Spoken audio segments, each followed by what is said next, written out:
Welcome back to the Gardening Rebel channel, and today we're just going to take a little look. I got my bucket and we're going to see what is ready to pick in the garden today. And right now we're at the green beans, and as you can tell, it's it is almost time to come down here and pick. Actually, we're probably a little bit behind schedule because we are absolutely loaded on our little bean trellis.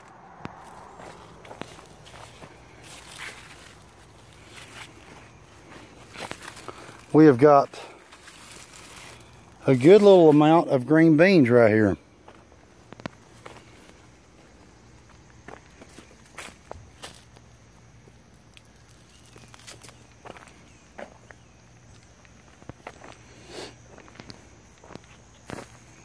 And we've got some scallop squash that needs to be picked. We've got zucchini coming on. We've got squash. Now remember, this is the garden spot that got hit by the flood. And it's making a comeback. It may be too late in the season, but it's giving it its all. We've got cucumbers that need to be pulled off the vine.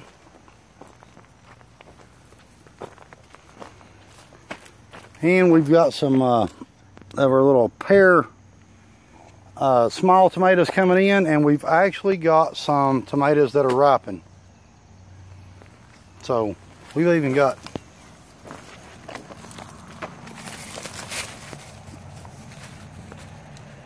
some nice cucumbers ready to get, and we're coming in with the second batch.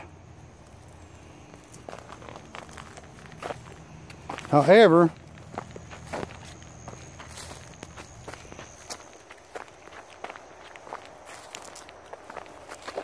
we're going to walk over here and check out the other garden. Now remember a video I done last week concerning the corn that had got knocked over due to the high winds? Well, this is that same corn. And as you can tell by some of the corn, it has brought itself back up. You can tell how that stalk of corn is shaped, that all is not lost when it is wind damaged. A lot of times it will stand itself back up, just as that little row did right next to the cucumbers. But I want to draw your attention to is the tomatoes. Now, as you can tell, this garden is very weedy. Our better bushes are getting ripe. Now look at the size of that tomato right there.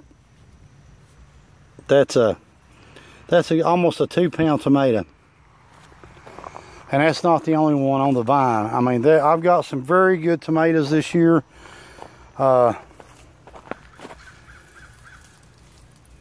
Some that are still damaged from the flood, as you can tell. This one is looks great. Let me get it right.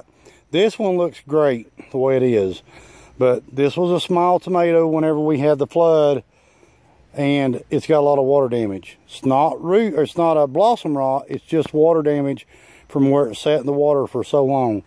So we're going to toss this over here next to the stump. Next year, that'll bring me some tomatoes from its seeding, and we'll be able to dig them up. But look at the vines breaking from the loaded tomatoes. And this is a bad year for tomatoes for me. Usually, I'm doing very well. I've got, you know, buckets and buckets and buckets of tomatoes coming on. And we've got our sweet 100s. Look how tall they are. 8 foot tall sweet 100s. Taking another little trip down through the tomato row here.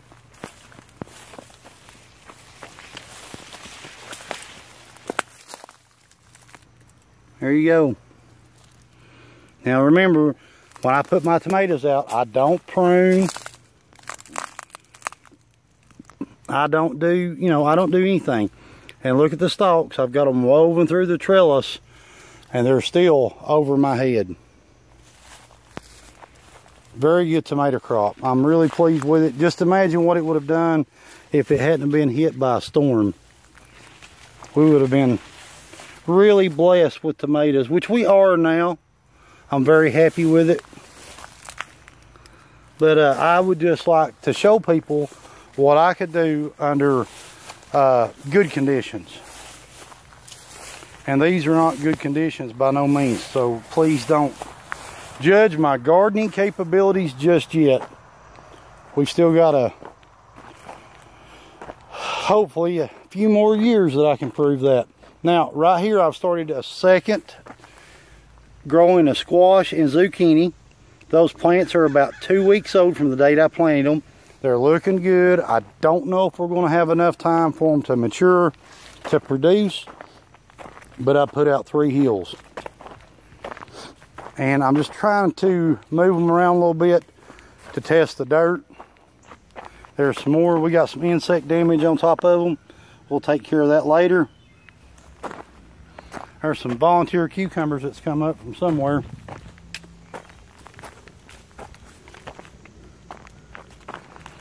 And we've got some scallop squash that's ready to be picked on this plant.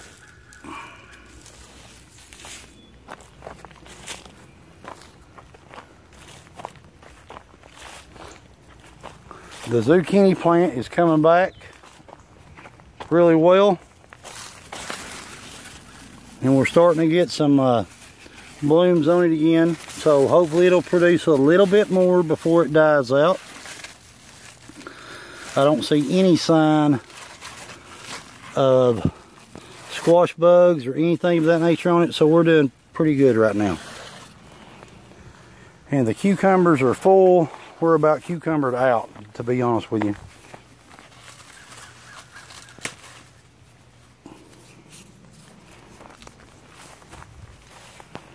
Cucumbered out.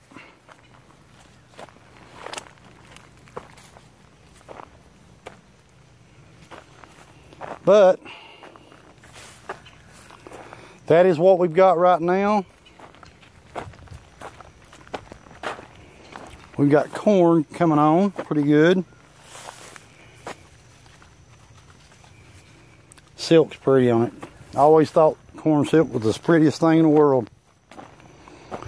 Sweet potatoes are really taking off in the mound, and you can't really get out there and mess with those much. Now I'm going to show you something. You follow the progress. You've got a cantaloupe right there. We've got another cantaloupe right there on the ground. And then we got the guy that I stuck under the leaves to keep the sun off of him. That's an ambrosia cantaloupe right there. Good deal. Good deal. So,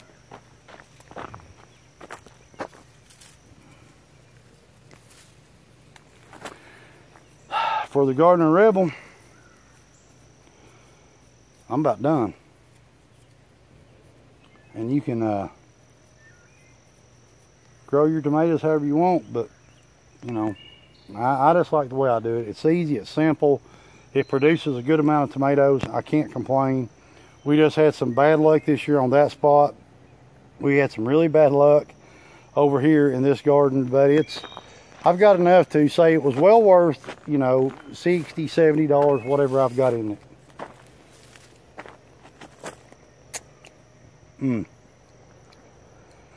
That's a good tomato.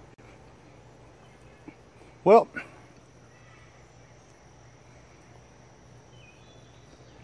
that is a real good tomato.